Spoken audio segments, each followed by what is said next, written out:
Modern foreign exchange screens update digital figures every millisecond, but when we strip away the software, the financial system rests on physical weight. To understand how digital numbers represent value, we are going to build a mental map today. We will follow the exact steps the Bank of England took to construct the gold standard. For this map, you only need to know two terms. Specie refers to the small gold coins citizens once carried in their pockets. Bullion refers to the massive gold bricks locked deep inside bank vaults.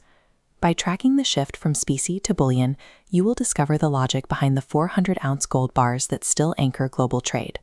Let's start the timeline. Please mark 1717 on your timeline.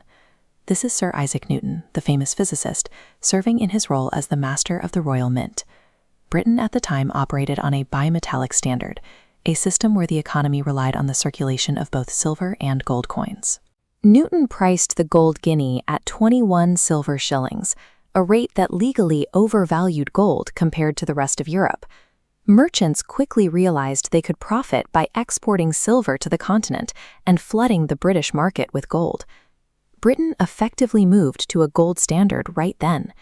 This pillar of global financial power grew from a physicist's mathematical error. Move forward on the map and mark 1821, the gold specie standard. Following the disruption of the Napoleonic Wars, the British government formally codified Newton's accidental system into law. The gold sovereign weighed exactly 7.32 grams of pure gold. Ordinary citizens used this physical metal to buy daily goods and conduct trade. This system operated on three pillars. The first was free minting, which allowed any individual to bring raw gold to the Royal Mint and have it pressed into sovereigns without any limits. This old Newcastle upon Tyne note illustrates the second pillar, full convertibility. Early paper money functioned as a claim check, forcing the bank to swap the paper for physical gold coins on demand.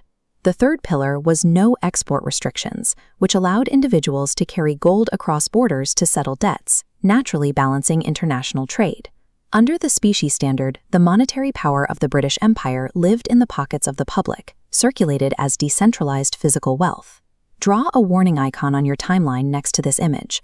This crowd outside Birkbeck Beg is conducting a bank run, the primary weakness of the specie standard.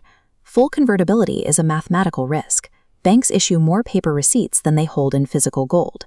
If a crisis causes every citizen to demand their gold at once, the central reserves drain to zero. During these panics, the Bank of England used a tactical delay. Tellers were instructed to pay out gold in tiny sixpence coins rather than larger denominations. Counting thousands of tiny coins took hours. This agonizing physical delay bought the bank enough time for the panic to subside, but it proved the institution needed a way to restrict public access to its gold vaults permanently.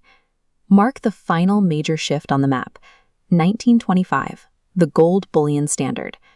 Following World War I, the British government needed to protect its depleted gold reserves. The new law abolished the public's right to convert paper notes into small gold coins. The government permanently removed the pocket-sized gold sovereign from daily circulation. This 400-ounce gold bar became the new standard for conversion. Under the 1925 rules, paper money could only be swapped for gold in the form of these massive institutional bricks. A single 400-ounce bar cost over £1,700 at the time.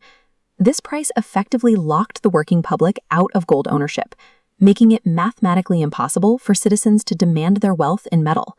The government achieved its goal. Gold convertibility stopped being a tool for domestic commerce, becoming a specialized system for settling trade balances between nations. The 1925 Act successfully moved physical gold from the pockets of the people into the permanent custody of central bank vaults. Look at your completed map.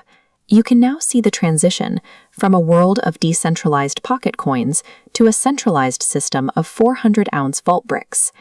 Here we see auditors verifying stacks of those 400-ounce bars.